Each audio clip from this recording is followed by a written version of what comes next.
शुभेच्छा घेऊन या मतदार क्षेत्रातून उभे असलेले महायुतीचे उमेदवार समाधान आवताडेजी, माननीय आमदार अप्पासाहेब पट्टणशेट्टी, माननीय शशिकांत चव्हाण, माननीय लतीफ तांबोळी, अजित जगताप, मंचावर उपस्थित भारतीय जनता पार्टी आणि मित्र पक्षाचे सर्व सन्माननीय प्रमुख नेते मंडळी आणि उपस्थित सर्व बांधवांना आणि बहिणींना, सर्वप्रथम महाराष्ट्राचं आराध्य दैवत असलेल्या पंढरपूरच्या विठ्ठल रुक्माईच्या चरणी मी हात जोडून प्रार्थना करतो आणि आम्हाला काम करण्याची संधी द्यावी, या देशाच्या विकासाकरता अशी विनंती करतो. खरं म्हणजे आपलं पंढरपूर सगळ्या महाराष्ट्रामध्ये आपली धार्मिक आणि सांस्कृतिक राजधानी आहे आणि मंगळवेढा ही देखील संतांची भूमी आहे. खूप वर्षापूर्वी मी महाराष्ट्रामध्ये ज्यावेळी मंत्री होतो त्यावेळी एकदा या गावात आलो होतो, पण बऱ्याच दिवसांनी मला आज आवताडे साहेबांच्या प्रचाराच्या निमित्ताने येण्याची संधी मिळाली. मी या संतांच्या भूमीला देखील अभिवादन करतो. मी ज्यावेळी 2014 मध्ये मंत्री झालो तेव्हा सोलापूरला एक भूमिपूजनाचा कार्यक्रम झाला होता आणि त्यावेळी मी 16,000 कोटी रुपयाची कामं घोषित केली होती. बऱ्याच लोकांनी मला प्रश्न विचारला होता की एवढे पुढे पैसे कसे येणार आणि काम कसं होणार, पण मी त्यांना एवढंच सांगितलं की मी खोटं बोलत नाही, खोटं आश्वासन देत नाही आणि मी जे बोलेल ते मी करून दाखवेन. आणि मला आज आनंद आहे की त्यातले सगळी कामं सुरू झाली आणि जवळपास 15,000 कोटी रुपयाची कामं जवळपास पूर्ण झाली. आज आपल्या भागामध्ये जी अनेक कामं झाली त्याची लिस्ट खूप मोठी आहे. त्या सगळ्याचा काय मी उल्लेख करणार नाही, पण मी समाधानजी आणि प्रशांतजी जवळ पूर्ण लिस्ट येऊन जाईल, म्हणजे त्यांनी ती आपल्याला सोशल मीडियाच्या द्वारे आपल्याला ते कळवतील. आपल्या देशामध्ये आपला देश सुखी व्हावा, संपन्न व्हावा, शक्तिशाली व्हावा, गाव गरीब मजदूर शेतकऱ्याचं कल्याण व्हावं, आपला देश विश्वगुरु व्हावा, जगातली तिसरी महान आर्थिक व्यवस्था व्हावा, $5 ट्रिलियन इकॉनॉमी व्हावा, अशी प्रधानमंत्र्यांची इच्छा आहे.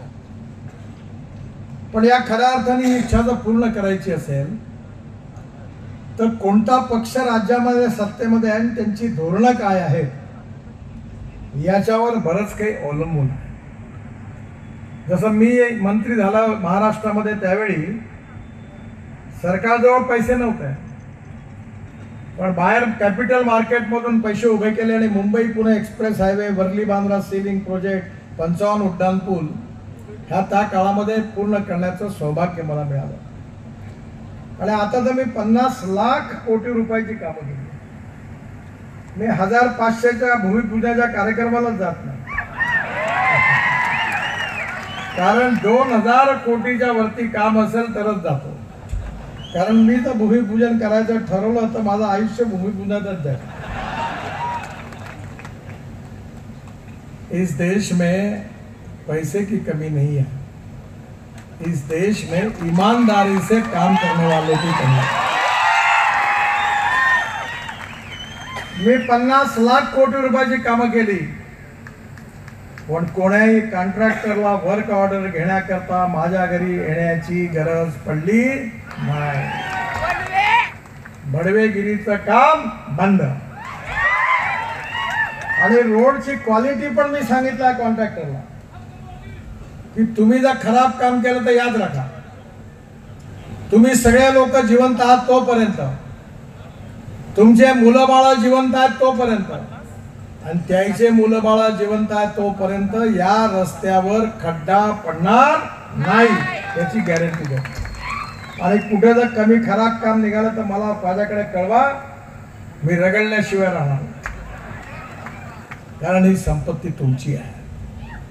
हा देश तुमचा आणि आमदार खासदार आणि मंत्री विश्वस्त आहे. हा देश बदलला पाहिजे. या देशातल्या जनतेला सुसह्य जीवन मिळालं पाहिजे. नुकताच युनोमध्ये भूतानच्या प्रधानमंत्र्यांनी एक भाषण केलं, त्याची जगात चर्चा सुरू आहे. त्यांनी सांगितलं की डोमेस्टिक हॅपी ह्युमन इंडेक्स म्हणजे सुखांक. प्रत्येक गावात प्यायला पाणी मिळालं पाहिजे, प्रत्येक गावात जायला रस्ता असला पाहिजे, प्रत्येक गावात शेतकऱ्याला त्याच्या मालाचा योग्य भाव मिळाला पाहिजे, शेतकऱ्याच्या तरुण मुलाच्या हाताला काम मिळालं पाहिजे, गावात कृषी मालावर प्रक्रिया करणारे उद्योग असले पाहिजे आणि खऱ्या अर्थाने गावात चांगली शाळा असली पाहिजे. आपल्याला 47 साली स्वातंत्र्य मिळालं, पण गावात जायला रस्ते नव्हते. मी ज्यावेळी मंत्री झालो त्यावेळी अटल बिहारी वाजपेयी प्रधानमंत्री होते. त्यांनी मला बोलावलं आणि त्यांनी मला सांगितलं की हिंदुस्थान मधली जी खेडी आहेत त्यांना जोडणारे रस्ते जे आहेत त्याची योजना तू तयार कर. मी 3 महिने काम केलं आणि वाजपेयी साहेबांना योजना सादर केली आणि 1 महिन्यानंतर त्या योजनेची घोषणा झाली. त्या योजनेचं नाव होतं प्रधानमंत्री ग्राम सडक योजना. आज आपल्याही भागात अनेक गावात जे रस्ते झाले ते प्रधानमंत्री ग्राम सडक योजनेमुळे झाले. हिंदुस्थानच्या इतिहासामध्ये 6.5 लाख गावापैकी 3.5 लाख गावांना मजबूत रस्त्यांनी जोडण्याचं काम हिंदुस्थानच्या इतिहासात कोणा नेत्यांनी केलं असेल तर त्याचं नाव अटल बिहारी वाजपेयी आहे. याचा मला अभिमान आहे. सुरुवातीच्या काळात गावाला रस्त्याला प्राधान्य मिळालं नाही, शाळेला मिळालं नाही. गावामध्ये परिस्थिती अशी होती की शाळेची बिल्डिंग होती तर शिक्षक नव्हते, शिक्षक होते तर बिल्डिंग नव्हती, दोन्ही होते तर विद्यार्थी नव्हते, तिन्ही होते तर शिक्षण नव्हतं. दवाखान्याची हालत अशी होती की डॉक्टर नाही, डॉक्टर असेल तर नर्स नाही, नर्स असेल तर डॉक्टर नाही, दोन्ही असेल तर दवाई नाही, तिन्ही असेल तर कोण मरायला जाईल, अशी दवाखान्याची हालत होती. काँग्रेसच्या काळामध्ये मी लॉ कॉलेजमध्ये शिकत असताना मला सांगितलं तुम्ही डेअरी टाका. मी माझ्या शेतीवर बँक ऑफ महाराष्ट्रातून कर्ज घेतलं, डेअरी टाका. 6 गाई घेतल्या, 2 म्हशी घेतल्या. पहिल्या वेतात दूध झालं आणि नंतर ज्यावेळी त्या सगळ्या म्हशी खाली झाल्या त्या काही गरम होऊन काही पुढे काही कामच नाही झालं. कारण गाय गरम झाली तर डॉक्टर गायब राहायचा, डॉक्टर गावात राहिला तर गाय गरम नव्हती होत आणि दोन्ही आला तर सांड फेल होत होता. शेवटी डेअरीचा बाजा वाजला, बँड बाजा, आणि मी जनावर विकून टाकले. कारण काँग्रेसच्या काळामध्ये ग्रामीण भागाच्या विकासाकडे लक्ष नाही दिलं. आज मला आनंद आहे की आज आपल्या समोर 12,000 कोटी रुपयाचा पालखी मार्ग करण्याचं सौभाग्य मला मिळालं. मी सांगितलं की हा मार्ग करत असताना जे आमचे वारकरी पायी जातात त्यांचे पाय जळायला नको म्हणून रस्त्याच्या दोन्ही बाजूला बरोबर अशी व्यवस्था करा की टाईल्स अशा लावा की मध्ये गवत लागेल, की जेणेकरून आपल्या या पालखीच्या प्रवासामध्ये जाणारे जे आपल्या विठ्ठलाचे भक्त आहेत त्यांच्या पायाला कुठल्याही प्रकारची तकलीफ होऊ नये. आज माझी आई नाही आहे, पण मरण्याच्या 6 महिन्याच्या पूर्वी ती अक्कलकोट आणि गाणगापूरला गेली होती आणि मरायच्या आधी तिने मला एवढंच म्हटलं, नितीन काही कर म्हणा, तुला जर कधी संधी मिळाली तर गाणगापूरचा रस्ता जरूर कर रे म्हणा. माझी पूर्ण कंबर लटकून गेली, खराब रस्ता. म्हणजे मला आठवतं एकदा मी महाराष्ट्राला एका गावात रस्त्याने चाललो होतो. माझ्या बरोबर एक तरुण मुलगा आपल्या बायकोला घेऊन मोटरसायकलवर चालला होता. तो मोटरसायकलवर जात असताना सारखा मागे वळून पाहत होता. तर माझ्या बरोबरच्या कार्यकर्त्यांनी सांगितलं, पाहुणे साहेब तुमची क्रेज आहे. तो मागे वळून पाहून आला. अरे म्हणलं मूर्खा, तो मला नाही पाहून आला, तो हात लावून पाहून आला आपल्या बायकोला, आहे का पडली, आहे का पडली. कारण रस्त्यामध्ये एवढे गड्डे होते त्या तो चिंता करत होता. हा देश बदलला आणि आपला शेतकरी आता बदलत चाललेला. केवळ शेतकरी अन्नदाता नाही, शेतकरी ऊर्जादाता झाला. ऊर्जादाता नाही, इंधनदाता झाला. मी 2004 पासून आपल्या देशामध्ये सातत्याने पाठपुरावा करतोय की या देशातला शेतकरी या देशाला इंधन म्हणजे आपला पेट्रोल डिझेलचा पर्याय देऊ शकतो.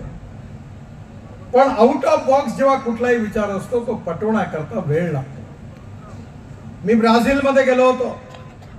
अटल बिहारी वाजपेयींनी मला पाठवलं होतं आणि मला आनंद आहे की आज शेतकरी खऱ्या अर्थाने इंधनदाता झाला. माझ्याकडे टोयोटो कंपनीची इनोवा गाडी आहे. मुंबईला आहे, नागपूरला आहे आणि दिल्लीला आहे. ही 100% शेतकऱ्यांनी तयार केलेल्या इथेनॉलवर चालते आणि 60% वीज तयार करते. आणि तिच्या ॲव्हरेज वाईज जर तुलना केली तर तिचा रेट 25 रुपये लिटर पेट्रोल पडेल, इतका स्वस्त आहे. हिरो, होंडा, बजाज, TVS या सगळ्या कंपनीच्या मोटरसायकल आता इथेनॉलवर आल्या 100%. मीच ट्रान्सपोर्ट मंत्री आहे. इंडियन ऑइल महाराष्ट्र, कर्नाटक, उत्तर प्रदेश आणि तामिळनाडू 4 राज्यात 400 पंप उघडणार आहे इथेनॉलचे.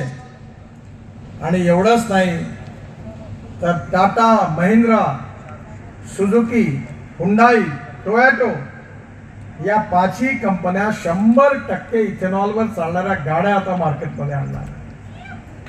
एवढंच नाही तर औरंगाबाद, संभाजीनगरला टोयोटो कंपनी माझ्याकडे आली आणि त्यांनी 20,000 कोटी रुपयाची गुंतवणूक करून इथेनॉलच्या गाड्यांचं मॅन्युफॅक्चरिंग ते औरंगाबादला सुरू करत आहेत. याचा फायदा कोणाला मिळणार आहे? आज आपल्या देशामध्ये 22 लाख कोटी रुपयाचं फॉसिल फ्युएल इम्पोर्ट होत आहे, पेट्रोल, डिझेल, गॅस. आणि त्याच्याऐवजी आता शेतकऱ्यांनी तयार केलेल्या इथेनॉलवर आपल्या स्कूटर, मोटरसायकल, ऑटो रिक्षा आणि कार जर चालतील तर याचा फायदा लाखो शेतकऱ्यांचं उत्पन्न वाढण्याकरता होणार आहे. आणि म्हणून केवळ इथेनॉलवर आपण थांबलो नाही तर बगासपासून, तुराट्या, पराठ्यापासून, सोयाबीनच्या कुटारापासून, राईस स्ट्रॉ, परळी, आपल्याकडे तणस म्हणतात, दिल्लीत राईस स्ट्रॉला परळी म्हणतात. मी स्वतः इनिशिएटिव्ह घेऊन पानिपतला इंडियन ऑइलने मोठा कारखाना टाकला. त्या ठिकाणी 1 lakh litre ethanol per day आणि जवळपास 150 टन डांबर बिटुमिन तयार होत आहे आणि 88,000 टन पर इयर हवाई इंधन तयार होणार आहे. नुकताच नागपूरच्या इंटरनॅशनल एअरपोर्टचं भूमिपूजन झालं. मी डिक्लेअर केलं की 2 वर्षानंतर पहिलं विमान जेव्हा उडेल त्या विमानामध्ये असणारं इंधन, हवाई इंधन हा विदर्भातला शेतकऱ्यांनी तयार केलेला हवाई इंधन त्या विमानात राहील. टेक्नॉलॉजी बदलली आहे. आपल्याकडे गहू स्वस्त आहे, ब्रेड बिस्किट महाग आहे, टमाटर, संत्रे स्वस्त आहे, ज्यूस महाग आहे, सोयाबीन स्वस्त आहे, तेल महाग आहे. अनेक ठिकाणी परिस्थिती अशी आहे की शेतमालाला योग्य भाव व्हॅल्यू एडिशनमुळे मिळत नाही. आज दुधाच्या धंद्यामध्ये मोठ्या आपल्या पश्चिम महाराष्ट्रामध्ये आपण चांगल्या प्रकारे काम करत आहोत. पण आज त्याच्यावर प्रोसेसिंग झालं पाहिजे आणि म्हणून आपण टेक्नॉलॉजी आणली. टेक्नॉलॉजी अशी आणली की 1952 साली आपल्या इथल्या गिर जातीची गाय ब्राझीलमध्ये गेली होती. ती गाय 60 लिटर दूध देते आणि म्हणून तिचा जो सांड होता टोरॅन्डो त्याचं सिमेंट सणून आपल्या इथल्या गाईला दिलं. आणि आता तुम्हाला माहिती आहे बेटी बचाव अभियानची गरज नाही आहे. जसं टेस्ट ट्यूब बेबी आहे तसं टेस्ट ट्यूब गोरी तयार व्हायला सुरुवात झाली. एम्ब्रिओ ट्रान्सफरची 3 ठिकाणी सुरुवात झाली आणि एक प्रकल्प सांगलीला चितई डेअरीने सुरू केला, दुसरा बारामतीमध्ये पवार साहेबांकडे सुरू झाला आणि तिसरा नागपूरच्या व्हेटरनरी युनिव्हर्सिटीमध्ये सुरू झाला आणि तिन्ही प्रकल्पाचं उद्घाटन करण्याची संधी मला मिळाली.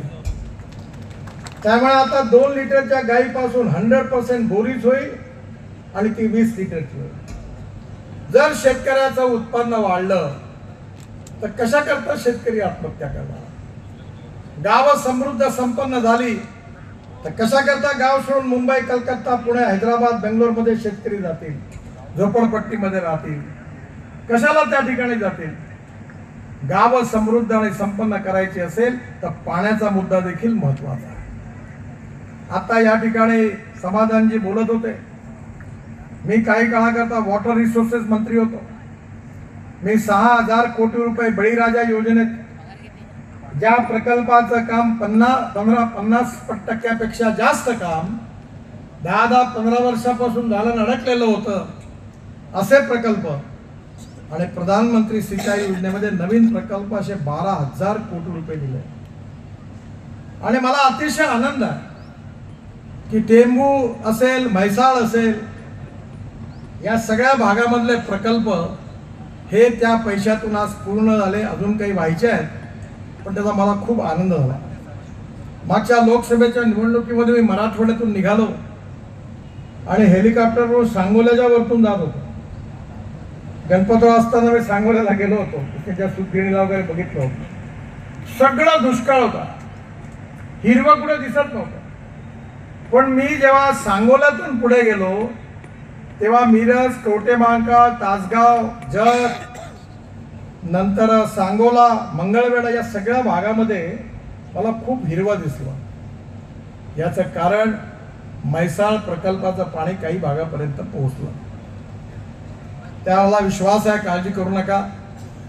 आपल्या इथल्या काही गावामध्ये पोहोचवण्याची मागणी अवताडे साहेबांनी केली आहे आणि नक्की या भागात पाणी आल्याशिवाय राहणार नाही याचा एकदा मी पूर्ण प्रयत्न करेन. पण मी तुम्हाला एक सल्ला देणार. राजकीय नेता म्हणून माझ्यावर कदाचित तुम्ही विश्वास ठेवू नका, पण मला 9 डॉक्टरेट मिळाले, डिलीट. मी शेतकऱ्यांमध्ये काम करतो, 4 साखर कारखाने चालवतो. तुमच्यासारखे नाही आहे, तुम्ही तर मस्त माला इकडे कारखाने म्हणजे खूप पुष्कळ बरा आहे. मी नाही म्हणतो, मेरिट मधल्या विद्यार्थ्यांची शाळा म्हणजे पश्चिम महाराष्ट्र, फर्स्ट क्लास मध्ये असणाऱ्या मुलांची शाळा म्हणजे मराठवाडा, आणि ज्यांना 100 पैकी 33 पेक्षा कमी गुण मिळाले त्या विद्यार्थ्यांची शाळा म्हणजे विदर्भ. सगळे 22 कारखान्यांनी दिवाळं पिटलं. मला दुर्बुद्धी झाली, मी साखर कारखाना काढला, आता 4 कारखाने चालवतो. मी नेहमी म्हणतो की जो मागच्या जन्मात पाप करतो तो एक तर साखर कारखाना टाकतो, नाही तर वर्तमानपत्र सुरू करतो. पण मला विश्वास आहे की या ठिकाणी पाण्याचा प्रश्न सगळ्यात महत्वाचा.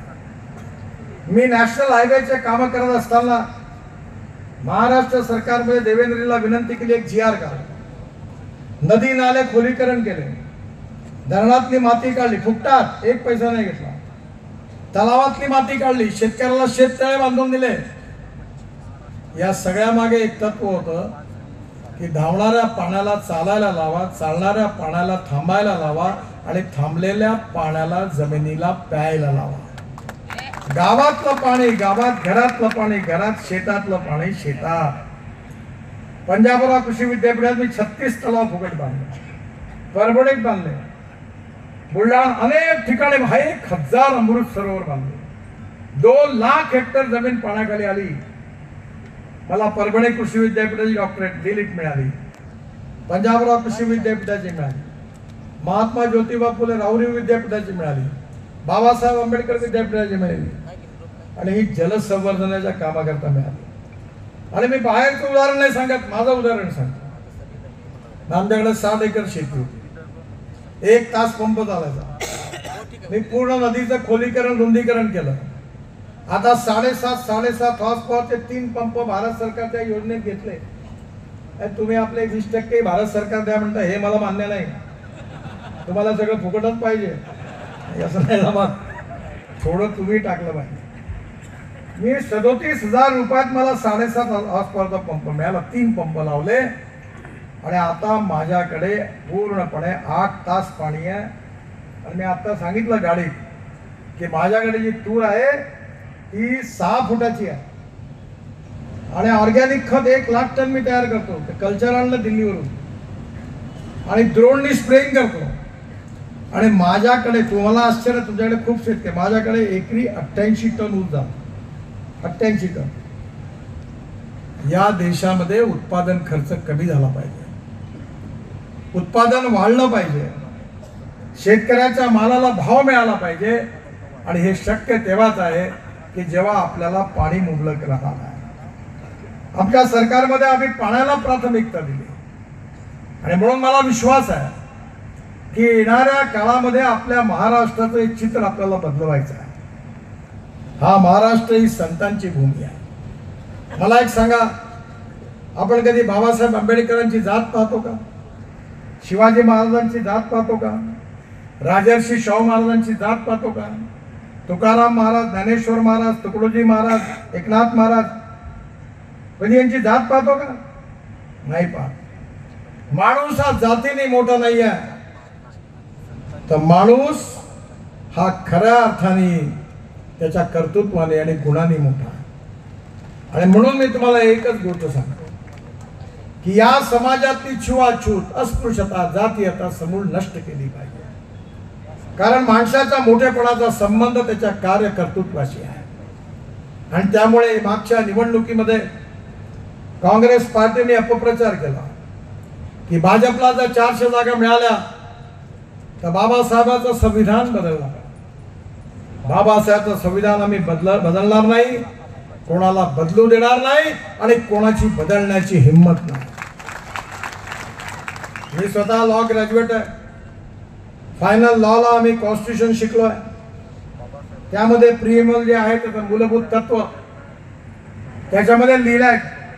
एक सुप्रीम कोर्टात केस झाली होती, केशवानंद भारती प्रसिद्ध, आणि त्या केसमध्ये सुप्रीम कोर्टाचे मुख्य न्यायमूर्ती आणि 10 न्यायमूर्तीच्या खंडपीठाने मिळून निर्णय दिला होता. तो निर्णय हा होता की silent features of the constitution cannot be change. घटनेचे मूलभूत तत्व बदलू शकत नाही. आणि ज्या 3 पार्ट आहेत आपल्या घटनेचे, त्या 2/3 मेजॉरिटीने पार्लमेंटमध्ये कलम बदलू शकतात. पण हे बदलवण्याचं पाप कोणाचं आहे? हे बदलवण्याचं पाप कोणाचं असेल तर ज्यावेळी अलाहाबाद हायकोर्टामध्ये इंदिराजी निवडणूक हारल्या त्यानंतर काँग्रेस पार्टीने 75 साली इमर्जन्सी लावली आणि बाबासाहेबांच्या संविधानाच्या धज्जिया उडवल्या. जनता पार्टी आल्यानंतर पुन्हा घटना दुरुस्ती केली. ज्यांनी घटना तोड भरवण्याचं काम केलं ते आमच्या विरुद्ध प्रचार करत फिरत आहे की संविधान धोक्यात. आपल्याकडे म्हण आहे ना, चोराच्या उलट्या बोंबा, उलटा चोर कोतवाल को डाटे, अशी कहाणी आहे. आणि म्हणून कुठल्याही या जातीवादी प्रचारावर विश्वास ठेवू नका. मुसलमानांच्या मनात भीती निर्माण करतात. ये चुनकर आएंगे तो आपको कटवा देंगे, पाकिस्तान भिजवा देंगे. मला सांगा, 67 योजना भारत सरकारच्या, महाराष्ट्र सरकारची लाडकी बहीण आहे उज्ज्वला योजना, 9.5 कोटी लोकांना गॅस सिलेंडर शेगड्या मिळाल्या. आयुष्य योजनेत फायदा मिळाला. कुठे लिहिलं होतं का की दलित आणि मुसलमानांनी अर्ज करू नये म्हणून? सगळ्या योजनेचा सगळ्यांना फायदा मिळाला. सबका साथ, सबका विकास, सबका प्रयास आणि सबका विश्वास याच आधारावर काम करण्याचा आम्ही प्रयत्न केला. आणि म्हणून मला विश्वास आहे, वेळ कमी आहे कारण मला अजून एक सांगली जिल्ह्यातील सभा करून इचलकरंजीला 5-5:30 उतरलं पाहिजे. त्यामुळे मला जाण्याची घाई आहे. त्यामुळे माझी आपल्या सगळ्यांना विनंती आहे की ही निवडणूक समाधान आवताडे यांच्या भविष्याचा फैसला करणारी निवडणूक नाही आहे. ही निवडणूक माझ्या समोर बसलेल्या जनतेच्या भविष्याचा आणि भवितव्याचा फैसला करणारी निवडणूक. तुम्ही कधी रेस्टॉरंटमध्ये जाता तर रेस्टॉरंटवाल्याला जात विचारता का? जिथं चांगलं लागेल तिथं जाऊन घुसता. तुम्हाला हार्टचं ऑपरेशन करायचं असेल तर कधी विचारता का आपल्या जातीच्या डॉक्टर त्याच्याकडे करून घ्या, तुम्हाला चांगला डॉक्टर पाहिजे. मग निवडणुकीत चांगला कर्तबगार आमदार, जात पंथ धर्म भाषा न बघणारा आणि शैक्षणिक आणि सहकार क्षेत्रामध्ये उत्तम काम करणारा समाधान अवताडेंच्या रूपाने एक चांगला उमेदवार उभा आहे. आणि मी विशेष करून प्रशांतजींना खरोखर धन्यवाद देईन की त्यांनी मनाचा मोठेपणा दाखवून त्यांनी यांच्या मागे ते उभे राहिले. आता आपल्या सगळ्यांची जबाबदारी आहे की येणाऱ्या निवडणुकीत अवताडेजींना प्रचंड मताने विजयी करा आणि आपली सेवा करण्याची संधी द्या अशी विनंती करतो. मला तुम्ही आधी दिलं नाही, मी खोटा आज पाहिल्याशिवाय देत नाही, मी गेल्यावर तुम्हाला कळवतो. कारण मैं जो बोलता हूँ 100% डंके की चोट पर करता हूँ. खोटा आश्वासन पब्लिकला मूर्ख बनवायला का मला घेऊन द्या, मी जरा बघतो नाही कळवतो तुम्हाला. पुन्हा एकदा आपल्या सगळ्यांना खूप खूप धन्यवाद. माझ्याबरोबर जोरात म्हणा भारत माता की.